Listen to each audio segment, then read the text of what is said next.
Global ವಾಣಿ YouTube ಚಾನಲನ್ನು subscribe ಮಾಡಿ ಮತ್ತು ನಿಮ್ಮೆಲ್ಲ ಸ್ನೇಹಿತರಿಗೆ ಶೇರ್ ಮಾಡಿ ಅಂತ ಕೇಳ್ಕೊಳ್ತಾ ಇವತ್ತಿನ ಟಾಪಿಕ್ ಬಗ್ಗೆ ಮಾತಾಡೋದಿದ್ರೆ ನೋಡಿ, ಇವತ್ತು ಇರಾನ್ನಲ್ಲಿ ಯುದ್ಧ ಯಾವ ರೀತಿಯಲ್ಲಿ ತೀವ್ರ ಸ್ವರೂಪವನ್ನು ಪಡೆದುಕೊಳ್ತಾ ಇದೆ, ಮಧ್ಯಪ್ರಾಚ್ಯ ಬಿಕ್ಕಟ್ಟು ಇಡೀ ಜಗತ್ತನ್ನು ಆವರಿಸಿದೆ ಅಂತ ನಾವು ನೋಡ್ತಾ ಇದ್ದೀವಿ. ಮತ್ತೊಂದು ಕಡೆ ಗಲ್ಫ್ ಬಿಕ್ಕಟ್ಟಿನ ಪರಿಣಾಮವಾಗಿ ಆಯಿಲ್ ಪ್ರೈಸ್ ಏರಿಕೆ ಆಗಿರುವಂಥದ್ದು, ಪ್ರತಿ ಬ್ಯಾರಲ್ಗೆ $100 ಸಮೀಪಿಸ್ತಾ ಇರುವಂಥದ್ದು. ಆದರೆ ಇಷ್ಟೆಲ್ಲ ಸಮಸ್ಯೆಗಳ ಮಧ್ಯೆ ಕೂಡ ಭಾರತದಲ್ಲಿ ಇವತ್ತು ಪೆಟ್ರೋಲ್ ಮತ್ತು ಡೀಸೆಲ್ ಪ್ರೈಸ್ ಏರಿಕೆ ಆಗಿಲ್ಲ. ಜನರಿಗೆ LPG ಗ್ಯಾಸ್ ಮನೆ ಮನೆಗೆ ಮುಟ್ತಾ ಇದೆ. ಕಮರ್ಷಿಯಲ್ ಪರ್ಪಸಲ್ಲಿ ಒಂದಷ್ಟು ಪರಿಣಾಮ ಆಗಿದ್ರೂ ಕೂಡ ಒಟ್ಟಾರೆಯಾಗಿ ಪರಿಸ್ಥಿತಿ ನಿಯಂತ್ರಣದಲ್ಲಿ ಇದೆ.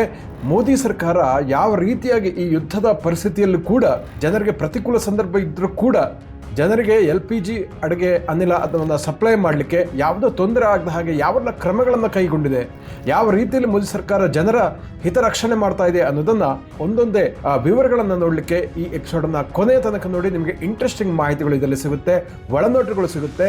ಸೊ ಹಾಗಾಗಿ ಬನ್ನಿ ನಾವು ಒಂದೊಂದೇ ವಿಚಾರಗಳನ್ನ ತಿಳ್ಕೊಳ್ತಾ ಹೋಗೋಣ. ಇದು ಹೇಗೆ ಸಾಧ್ಯ ಆಯಿತು, ಜನರಿಗೆ ಅಗತ್ಯ ವಸ್ತುಗಳಲ್ಲಿ ಒಂದಾಗಿರುವಂತಹ ಈ ತೈಲ ಮತ್ತು ಅನಿಲದ ಪೂರೈಕೆ ಹೇಗಾಯಿತು ಅಂತ ನೋಡೋಣ. ನೋಡಿ, LPG ಮತ್ತು ತೈಲ ಪೂರೈಕೆಗೆ ಬೇಕಾದಂತಹ ಉತ್ಪಾದನೆಗೆ ಸಂಬಂಧಪಟ್ಟ ಹಾಗೆ ಕೇಂದ್ರ ಸರ್ಕಾರ ಮಾಡಿರುವಂಥ ಕ್ರಮಗಳನ್ನು ನೋಡೋಣ. ಮುಖ್ಯವಾಗಿ ಹರ್ಮುಜ್ ಜಲಸಂಧಿಯ ಮೂಲಕ ಏಷ್ಯಾ ಇರ್ಬೋದು, ಯುರೋಪ್ ಇರ್ಬೋದು, ಇಲ್ಲಿಗೆ ತೈಲ ಮತ್ತು ಅನಿಲ ಸಪ್ಲೈ ಮಾಡಲಿಕ್ಕೆ ಇರಾನ್ ಬಿಡ್ತಾ ಇಲ್ಲ. ಎಲ್ಲೋ ಒಂದು ಹಡಗನ್ನು ಮಾತ್ರ ಈಗ ಭಾರತಕ್ಕೆ ಬಿಟ್ಟಿದೆ. ಅದೇ ರೀತಿ ಚೈನಾಕ್ಕೆ ತುಂಬ ಚೆನ್ನಾಗಿ ಮಾಡ್ತಾ ಇದೆ. ಆದರೆ ಹೊರತುಪಡಿಸಿ ಇತರ ದೇಶಗಳಿಗೆ ಸಪ್ಲೈ ತುಂಬ ವ್ಯತ್ಯಯ ಆಗಿದೆ. ಯಾಕಂದರೆ ಈ ಹರ್ಮುಜ್ ಜಲಸಂಧಿಯ ಮೂಲಕ ಪರ್ಷಿಯನ್ ಕೊಲ್ಲಿಯಿಂದ ಗಲ್ಫ್ ರಾಷ್ಟ್ರಗಳ ಉತ್ಪಾದನೆ ಆದಂಥ ಅನಿಲ ಮತ್ತು ಕಚ್ಚಾ ತೈಲ ಈ ಹರ್ಮುಜ್ ಜಲಸಂಧಿಯ ಮೂಲಕ ಹೋಗಬೇಕಾದ್ರೆ ಈ ಹರ್ಮುಜ್ ಜಲಸಂಧಿಯಲ್ಲಿ ಜಸ್ಟ್ 32 ಕಿಲೋಮೀಟರ್ ಇರುವಂತಹ ಜಲಸಂಧಿಯಲ್ಲಿ ಒಂದು ಕಡೆ ಇರಾನ್ ಇದೆ, ಮತ್ತೊಂದು ಕಡೆ ಒಮೆನ್ ಇದೆ. ಆದರೆ ಈ ಒಮೆನ್ ಮತ್ತು UAE ಇದ್ರೂ ಕೂಡ ಮತ್ತೊಂದು ಕಡೆ ಇರಾನ್ ಇರೋದ್ರಿಂದ ಅದು ಬಿಡ್ತಾ ಇಲ್ಲ, ತೊಂದರೆ ಮಾಡ್ತಾ ಇದೆ. ಸೊ ಇದರ ಪರಿಣಾಮವಾಗಿ ಈ ಜಾಗತಿಕ ಆಯಿಲ್ ಪೂರೈಕೆಯಲ್ಲಿ ದೊಡ್ಡ ಸಮಸ್ಯೆ ಆಗಿರುವಂಥದ್ದು. ಸುಮಾರು 20% ಅಲ್ಲಾಗಿ ಹೋಗ್ತಾ ಇದೆ. ಆದರೆ ಜಲಸಂಧಿ ಬಂದ್ ಮಾಡೋದ್ರಿಂದ ದೊಡ್ಡ ಸಮಸ್ಯೆ ಉಂಟಾಗಿದೆ. ಸೊ ಇದರ ಪರಿಣಾಮವಾಗಿ ಅಂತಾರಾಷ್ಟ್ರೀಯ ಮಾರುಕಟ್ಟೆಯಲ್ಲಿ ಕ್ರೂಡ್ ಆಯಿಲ್ ಪ್ರೈಸ್ ಪ್ರತಿ ಬ್ಯಾರಲ್ಗೆ $90 ಗಡಿಯನ್ನು ದಾಟಿದೆ, $100 ಸಮೀಪಿಸ್ತಾ ಇದೆ.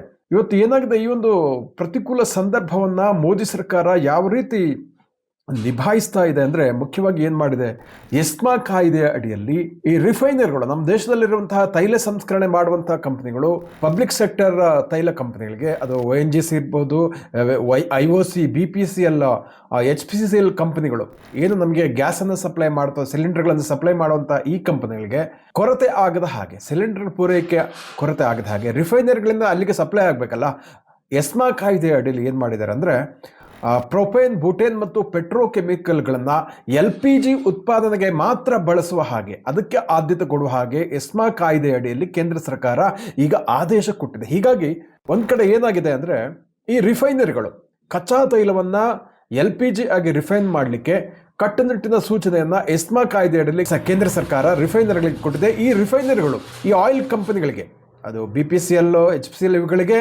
LPGಯನ್ನು ಪೂರೈಕೆಗೆ ಯಾವುದೇ ಸಮಸ್ಯೆ ಆಗ್ಬೋದು ಅನ್ನೋ ಕಾರಣಕ್ಕೋಸ್ಕರ ಎಸ್ಮಾ ಕಾಯ್ದೆ ಅಡಿಯಲ್ಲಿ ನಿರ್ದೇಶನ ಕೊಟ್ಟಿರುವಂಥದ್ದು. ಸೊ ಹಾಗಾಗಿ ಇವತ್ತು LPG ಗ್ಯಾಸ್ ಸಿಲಿಂಡರ್ಗೆ ತೊಂದರೆ ಆಗ್ತಾ ಇಲ್ಲ, ಜನರಿಗೆ ಅಡುಗೆ ಅನಿಲ ಪೂರೈಕೆಗೆ ಯಾವುದೇ ಸಮಸ್ಯೆ ಆಗಿಲ್ಲ.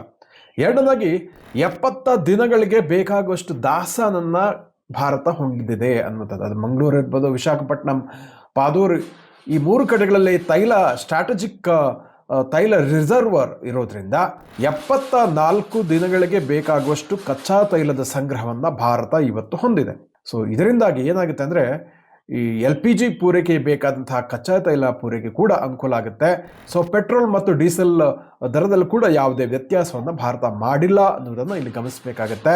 ಒಂದು ಕಡೆ ಸ್ಟ್ರಾಟಜಿಕ್ ಆಯಿಲ್ ರಿಸರ್ವರ್, ಮತ್ತೊಂದು ಕಡೆ ಕಮರ್ಷಿಯಲ್ ರಿಸರ್ವ್, ಈ 2 ವಿಭಾಗಗಳಲ್ಲಿ ಕಚ್ಚಾ ತೈಲದ ಸಮೃದ್ಧ ದಾಸ್ತಾನು ಇರೋದ್ರಿಂದ ತೊಂದರೆ ಆಗ್ತಾ ಇಲ್ಲ. ಸುಮಾರು 2.5 ಕೋಟಿ ಬ್ಯಾರೆಲ್ಗೆ ಈಕ್ವಲ್ ಆಗುವಷ್ಟು ತೈಲ ದಾಸ್ತಾನನ್ನು ಭಾರತ ಹೊಂದಿದೆ. ಇದು 74 ದಿನಗಳ ಖರ್ಚಿಗೆ ಸಾಕಾಗುತ್ತೆ. ಜೊತೆಗೆ ಆಯಿಲ್ ಸೋರ್ಸನ್ನು ಸುಮಾರು 40ಕ್ಕೂ ಹೆಚ್ಚು ದೇಶಗಳಿಂದ ಭಾರತ ಪಡಿತಾ ಇರುವಂಥದ್ದು. ಕೇವಲ ರಷ್ಯಾ ಅಲ್ಲ, ಕೇವಲ ಇರಾನ್ ಅಲ್ಲ, ಕೇವಲ ಸೌದಿ ಅರೇಬಿಯಾ ಅಲ್ಲ, UAE ಅಲ್ಲ, 40ಕ್ಕೂ ಹೆಚ್ಚು ದೇಶಗಳಿಂದ ಆಯಿಲನ್ನು ಬೈ ಮಾಡಲಿಕ್ಕೆ ಭಾರತ ಒಂದು ಡೈವರ್ಸಿಫೈಡ್ ಸೋರ್ಸ್ ಅನ್ನು ಹೊಂದಿರುವಂಥದ್ದು. ಇದರ ಪರಿಣಾಮವಾಗಿ ಅನುಕೂಲ ಆಗ್ತಾ ಇದೆ.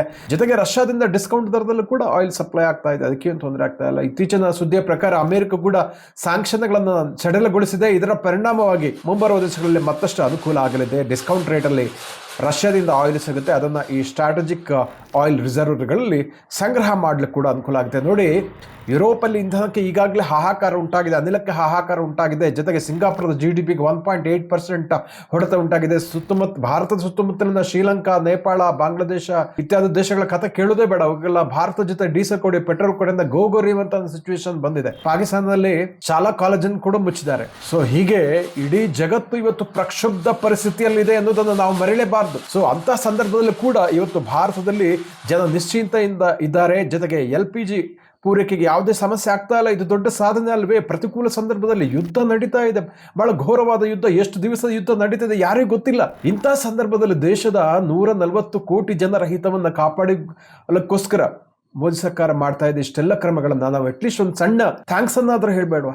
ಎಷ್ಟು ಕೆಟ್ಟ ಅಪಪ್ರಚಾರ ನಡೀತಾ ಇದೆ, ನಿಜವಾಗಿ ಕೂಡ ಬೇಸರ ಆಗುತ್ತೆ. ಒಂದು ರಾಜಕೀಯ ಬಿಡಿ, ಒಂದು ದೇಶದ ಬಗ್ಗೆ ಚಿಂತನೆ ಯಾಕೆ ಮಾಡ್ತಾ ಇಲ್ಲ? ಪ್ರತಿಪಕ್ಷಗಳು ಕಚ್ಚಾಟಗಳು ಮಾಡ್ತಾ ಇರುವಂತದ್ದು, ಪ್ರತಿಯೊಂದಕ್ಕೂ ಮೋದಿ ಮೋದಿ ಮೋದಿ ಅಂತ ದೂರುವಂತದ್ದು. ಮೋದಿನ ಯುದ್ಧ ಶುರು ಮಾಡಿದ್ದು ಯಾರು? ಶುರು ಮಾಡಿದ್ದು ಯುದ್ಧ? ನಮಗೆ ನಮ್ಮ ದೇಶದ import more than 85% oil and gas ಹೊರಗಿಂದ ಬರಬೇಕು. ಹಾಗಿರುವಾಗ ಮೋದಿನ ದೂರುವಂಥದ್ದು ಯಾಕೆ? ಜನ ಯಾಕೆ ಇಷ್ಟು ನಿಕೃಷ್ಟವಾಗಿ ಆಲೋಚನೆ ಮಾಡ್ತಾ ಇದ್ದಾರೆ? ಮುಖ್ಯವಾಗಿ ರಾಜಕಾರಣಿಗಳು ಪ್ರಬುದ್ಧತೆಯನ್ನು ಮೆರೆಯುವಾಗ ಎಲ್ಲ 70 ವರ್ಷ 80 ವರ್ಷ ಏಜಿನ ರಾಜಕಾರಣಿಗಳು ಕೂಡ ಇಷ್ಟು ನಿಕೃಷ್ಟವಾಗಿ ಮಾತನಾಡುವಂಥದ್ದು. ಇವರಿಗೆ ಇಲ್ಲ ಯಾವಾಗ ಪ್ರಬುದ್ಧತೆ ಬರುವುದು ಅಂತಲೇ ಗೊತ್ತಾಗ್ತಾ ಇಲ್ಲ.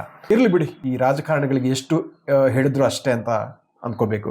ಆದರೆ ಜನ ಎಚ್ಚೆತ್ಕೊಂಡಿದ್ದಾರೆ, ಜನ ಇದನ್ನು ಅರ್ಥ ಮಾಡ್ಕೊಳ್ತಾ ಇದ್ದಾರೆ. ಆ ಕಾರಣಕ್ಕೋಸ್ಕರ ದೇಶದಲ್ಲಿ ಯಾವುದೇ ದಂಗೆ ಆಗ್ತಾ ಇಲ್ಲ, ಜನ ಬೀದಿಗಿಳಿದು ಆ ಥರ ಪರಿಸ್ಥಿತಿ ಬರ್ತಾ ಇಲ್ಲ. ಯಾಕಂದ್ರೆ ಜನಕ್ಕೆ ಗೊತ್ತಿದೆ, ಇವರೆಷ್ಟೇ ಕುಮ್ಮಕ್ಕಿನಿಂದ ಈ ರಾಜಕಾರಣಿಗಳು ನಾನಾ ಪ್ರತಿಪಕ್ಷಗಳು ಈ ರೀತಿ ಒಂದು ಜನರ ದಿಕ್ಕು ತಪ್ಪಿಸುವ ಪ್ರಯತ್ನ ಮಾಡ್ತಾ ಇದ್ರು, ಜನ ಬಹಳ ಬುದ್ಧಿವಂತ ಇದ್ದಾರೆ, ತಿಳ್ಕೊಳ್ತಾ ಇದ್ದಾರೆ. ದೇಶದಲ್ಲಿ ಹಿಂದೆ ಹೇಗಿತ್ತು, ಇವಾಗ ಏನಾಗಿದೆ ಅನ್ನೋದು ಬಹಳ ಕ್ಲಿಯರ್ ಆಗಿ ಜನರಿಗೆ ಗೊತ್ತಾಗಿದೆ. ಸೊ ಹಾಗಾಗಿ ಜನ ಶಾಂತ ಚಿತ್ತತೆಯಿಂದ ಮೋದಿ ಸರ್ಕಾರಕ್ಕೆ ಸಪೋರ್ಟ್ ಅನ್ನು ಮಾಡ್ತಾ ಇದ್ದಾರೆ ಅನ್ನೋದನ್ನ ಇಲ್ಲಿ ನಾವು ನೋಡ್ಬೋದು. ಮತ್ತೆ ವಿಷಯಕ್ಕೆ ಬರೆದಿದ್ರೆ, ನೈಸರ್ಗಿಕ ಅನಿಲ ಪೂರೈಕೆಗೆ ಆದ್ಯತೆ ಕೊಟ್ಟಿದೆ ಕೇಂದ್ರ ಸರ್ಕಾರ. PNG ಹೋಪ್ಸ್ ಅಂದ್ರೆ ಪೈಪ್ ಲೈನ್ಗಳ ಮೂಲಕ ಸಪ್ಲೈ ಆಗ್ತಾ ಇರುವಂತಹ ಗ್ಯಾಸ್ ಇರಬಹುದು, CNG ವೆಹಿಕಲ್ಸ್ಗೆ ಬೇಕಾದಂತಹ ಅನಿಲ ಇರ್ಬೋದು, 100% ಖಾತರಿಯ ಅನಿಲ ಇಲ್ಲಿ ಪೂರೈಕೆ ಆಗ್ತಾ ಇದೆ. ರೀಟೇಕ್ ಮನೆಗಳಿಗೆ ಪೈಪ್ಲೈನ್ ಮೂಲಕ ಸಪ್ಲೈ ಆಗುವ PNG ಹೋಮ್ಸ್ ಮತ್ತು ವೆಹಿಕಲ್ಗಳಿಗೆ ಬೇಕಾಗುವಂತಹ CNG ಗ್ಯಾಸ್ ಇದು ಸಪ್ಲೈ 100% ಆಗ್ತಾ ಇದೆ, ಎಲ್ಲೂ ತೊಂದರೆ ಆಗ್ತಾ ಇಲ್ಲ. ಅದೇ ರೀತಿ ಉದ್ಯಮಿಗಳು ಮತ್ತು ಚಹಾ ತೋಟಗಳಿಗೆ 80% ಸಿಗ್ತಾ ಇದೆ. ರಸಗೊಬ್ಬರ, ಫರ್ಟಿಲೈಸರ್ ಕಾರ್ಖಾನೆಗಳಿಗೆ 70% ಅನಿಲ ಪೂರೈಕೆ ಆಗ್ತಾ ಇದೆ. ಸರ್ಕಾರದ ನ್ಯಾಚುರಲ್ ಗ್ಯಾಸ್ ಕಂಟ್ರೋಲ್ ಆದೇಶ ಪ್ರಕಾರ ಆಟೋಗಳಿಗೆ ಗ್ಯಾಸ್ ಪೂರೈಕೆ ಆಗ್ತಾ ಇದೆ. ಯುದ್ಧದ ಪ್ರತಿಕೂಲ ಸಂದರ್ಭದ ನಡುವೆ ಕೂಡ ಸರ್ಕಾರ ಇಷ್ಟನ್ನು ಮಾಡಿದೆ. ಮೋದಿ ಸರ್ಕಾರಕ್ಕೆ ಒಂದು ಸಣ್ಣ ಥ್ಯಾಂಕ್ಸ್ ಆದರೂ ಹೇಳಬೇಕು ತಾನೆ. ಸೊ ಎಲ್ಲೂ ಡೊಮೆಸ್ಟಿಕ್ ಬ್ಲಾಕೇಜ್ಗಳು ವರದಿ ಆಗಿಲ್ಲ. ಉತ್ಪಾದನೆ ಸಹಜ ಮಟ್ಟದಲ್ಲಿ ನಡೀತಾ ಇದೆ. ಕಾಂಗ್ರೆಸ್ ಆಡಳಿತ ಇಲ್ಲದಾಗ ಏನಾಗಿತ್ತು ನೋಡ್ಬೇಕು ನೀವು. 1991ರಲ್ಲಿ ಏನಾಗಿತ್ತು ನೋಡಿ. ಕೇವಲ 3 ವಾರಗಳಿಗೆ ಬೇಕಾಗುವಷ್ಟು ಫಾರೆಕ್ಸ್ ವಿದೇಶಿ ವಿನಿಮಯ ಸಂಗ್ರಹ ಇತ್ತು. ಇನ್ನೇನು 3 ವಾರ ಆಗಿದ್ರೆ ದೇಶ ಎಷ್ಟು ಫಜೀತ ಆಗ್ತಾ ಇತ್ತು, ದಿವಾಳಿ ಆಗುವಂಥ ಸನ್ನಿವೇಶ ಬರ್ತಿತ್ತು ದೇಶದಲ್ಲಿನ. ಕೊನೆಗೆ ಏನಾಯಿತು, ಮನಮೋಹನ್ ಸಿಂಗ್ ಮತ್ತು PV ನರಸಿಂಹರಾವ್ ಈ ಜೋಡಿ ಚಿನ್ನವನ್ನ ಲಂಡನ್ನ ಬ್ಯಾಂಕಲ್ಲಿ ಅಡಮಾನ ಬಿಟ್ಟು ಸಾಲವನ್ನು ತಗೊಂಡ್ಬಂದು ದೇಶದ ದಿನನಿತ್ಯದ ಖರ್ಚುಗಳಿಗೆ ಸರಿದೂಗಿಸುವಂಥ ಪರಿಸ್ಥಿತಿ ಬಂದಿತ್ತು. ಅಷ್ಟು ಚಿಂತಾಜನಕವಾಗಿತ್ತು ದೇಶದ ಆರ್ಥಿಕ ಪರಿಸ್ಥಿತಿ, ಹದಗೆಟ್ಟು ಹೋಗಿತ್ತು, ಜನಜೀವನ ದುರ್ಭರವಾಗಿತ್ತು. ಅದೇ ಸಂದರ್ಭದಲ್ಲಿ ಗಲ್ಫ್ ಯುದ್ಧದಿಂದಾಗಿ ಇರಾಕ್ನ ಸರ್ವಾಧಿಕಾರಿ ಸದ್ದಾಮ್ ಹುಸೇನ್ ಕುವೈತ್ ಮತ್ತು ಇತರ ದೇಶಗಳಿಗೆ ಅಟ್ಯಾಕ್ ಮಾಡಿದ್ರು. ಆವಾಗ ಕೊಲ್ಲಿ ಯುದ್ಧ ಸಂಭವಿಸಿ ಜನಜೀವನ ದುಸ್ತರವಾಗಿದ್ದು, ಭಾರತಕ್ಕೆ ಮುಖ್ಯವಾಗಿ ತೈಲ ಸರಬರಾಜು ನಿಂತು ಹೋಗಿ ಎಲ್ಲಿಲ್ಲದ ಸಮಸ್ಯೆ ಉಂಟಾಗಿತ್ತು. ಸೊ ಆವಾಗ ಜನ ಹೇಳ್ತಿರದ ಸಮಸ್ಯೆಗಳನ್ನು ಅನುಭವಿಸಬೇಕಾಗಿ ಬಂತು. ಇಡೀ ದೇಶ ದಿವಾಳಿ ಆಗುವಂಥ ಸನ್ನಿವೇಶ ಇತ್ತು. ಆದರೆ ಇವಾಗ 11 ತಿಂಗಳಿನ ಇಡೀ ಆಮದಿಗೆ ಬೇಕಾಗುವಷ್ಟು ಫಾರೆಕ್ಸ್ ರಿಸರ್ವ್ ಭಾರತದಲ್ಲಿದೆ. ಜೊತೆಗೆ 5 ವರ್ಷಗಳ ತೈಲ ಆಮದಿಗೆ ಬೇಕಾಗುವಷ್ಟು ಫಾರೆಕ್ಸ್ ರಿಸರ್ವ್ ಇದೆ. ಆ ಒಂದು ಸದೃಢ ಭಾರತವನ್ನ ಕಟ್ಟಲಿಕ್ಕೆ ಮೋದಿ ಸರ್ಕಾರ ಕಳೆದ 10 ವರ್ಷಗಳಲ್ಲಿ ಮಾಡಿದಂತಹ ಕ್ರಮಗಳು, ದೂರದೃಷ್ಟಿಯ ನಡೆಗಳು ಪರಿಣಾಮ ಆಗಿದೆ. ಸೊ ಇದಕ್ಕೋಸ್ಕರ ಒಂದಷ್ಟು ಥ್ಯಾಂಕ್ಸ್ ಹೇಳ್ಬೇಡ್ವಿ, ಖಂಡಿತ ಹೇಳಬೇಕಾಗುತ್ತೆ. ಇವತ್ತು 10 ವರ್ಷಗಳ ಹಿಂದೆ ಫ್ರಜೈಲ್ ಕಂಟ್ರೀಸ್ ಆಗಿದ್ದ ಭಾರತ ಇವತ್ತು ಟಾಪ್ 4 ಅಲ್ಲಿ ಬಂದಿದೆ. GDPಯಲ್ಲಿ 4ನೇ ಅತಿ ದೊಡ್ಡ ದೇಶವಾಗಿ ಹೊರಹೊಮ್ಮಿರುವಂಥದ್ದು. ಇನ್ನೇನು 2030 ವೇಳೆಗೆ ಅಮೆರಿಕ, ಚೀನಾ ಆದಮೇಲೆ 3ನೇ ಸ್ಥಾನಕ್ಕೆ ಭಾರತ ಖಂಡಿತವಾಗಿಯೂ ಬರುತ್ತೆ. GDP ಗ್ರೋತ್ ಆಗುತ್ತೆ. ಆಲ್ರೆಡಿ ಜನರ ದೇಶದ ಖರೀದಿ ಸಾಮರ್ಥ್ಯವನ್ನು ಹೋಲಿಸಿದ್ರೆ 3ನೇ ಸ್ಥಾನದಲ್ಲಿ ಭಾರತ ಇದೆ. ಅಂದರೆ ಪರ್ಚೇಸಿಂಗ್ ಪವರ್ ಪ್ಯಾರಿಟಿ, ಕರೆನ್ಸಿಯ ಪರ್ಚೇಸಿಂಗ್ ಪವರ್ ಪ್ಯಾರಿಟಿಯಲ್ಲಿ ಭಾರತ 3ನೇ ಸ್ಥಾನದಲ್ಲಿದೆ, ಅಮೆರಿಕ ಮತ್ತು ಚೀನಾ ಹೊರತುಪಡಿಸಿದ್ರೆ. ಸೊ ಇದು ನಮ್ಮ ಭಾರತದ ತಾಕತ್ತನ್ನು ಬಿಂಬಿಸುತ್ತೆ. ಕಳೆದ 10 ವರ್ಷಗಳಲ್ಲಿ ಮೋದಿ ಸರ್ಕಾರ ಮಾಡಿದಂತಹ ಈ ವಿಷನರಿ ಅನ್ನುವಂತಹ ಒಂದು ಆರ್ಥಿಕ ಸುಧಾರಣಾ ಕ್ರಮಗಳಿರ್ಬೋದು, ತೈಲ ರಿಸರ್ವ್ಗೆ ಮಾಡಿದಂತಹ ಕ್ರಮಗಳಿರಬಹುದು, ಇದೆಲ್ಲದರ ಪರಿಣಾಮವಾಗಿ ಇವತ್ತು ಭಾರತ ಸುಸ್ಥಿತಿಯಲ್ಲಿದೆ. ಒಂದು ಇಡೀ ಮಧ್ಯಪ್ರಾಚ್ಯ ಹೊತ್ತಿ ಉರಿತಾ ಇದೆ. ಇವತ್ತು ಗಲ್ಫ್ ಕಂಟ್ರೀಸ್ ಆಯಿಲ್ ಬಾವಿಗಳಿರುವಂತಹ ತಾಣ, ಅಲ್ಲಿ ಇರಾನ್ ಒಂದು ಕಡೆ ನೆರೆಯ ದೇಶಗಳು ಕೂಡ ಅಟ್ಯಾಕ್ ಮಾಡ್ತಾ ಇದೆ. ಕೇವಲ ಅಮೆರಿಕ ಇಸ್ರೇಲ್ ಪಡೆಗಳ ವಿರುದ್ಧ ಮಾತ್ರವಲ್ಲ, ಸುತ್ತಮುತ್ತಲಿನ ಗಲ್ಫ್ ರಾಷ್ಟ್ರಗಳು ಅಮೆರಿಕನ್ ಮಿಲಿಟರಿ ನೆಲೆಗಳನ್ನು ಟಾರ್ಗೆಟ್ ಮಾಡಿ ಅಟ್ಯಾಕ್ ಮಾಡ್ತಾ ಇದೆ. ಇದರಲ್ಲಿ ಸ್ವತಃ ಅಲ್ಲಿನ ಆಯಿಲ್ ಸೆಕ್ಟರ್ ಕೂಡ ಹಾನಿಯಾಗಿದೆ, ಅಲ್ಲಿ ಆಯಿಲ್ ಪ್ರೊಡಕ್ಷನ್ ಕುಂಠಿತ ಆಗಿದೆ.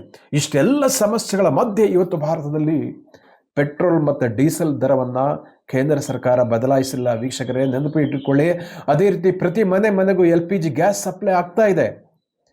ವಿದೇಶಗಳಲ್ಲಿ ಆಗ್ತಾ ಇರುವಂತಹ ಹಾಹಾಕಾರ ಭಾರತದಲ್ಲಿ ಉಂಟಾಗಿಲ್ಲ. 140 ಕೋಟಿ ಜನಸಂಖ್ಯೆ ಇರುವಂಥ ದೇಶ ಇದು.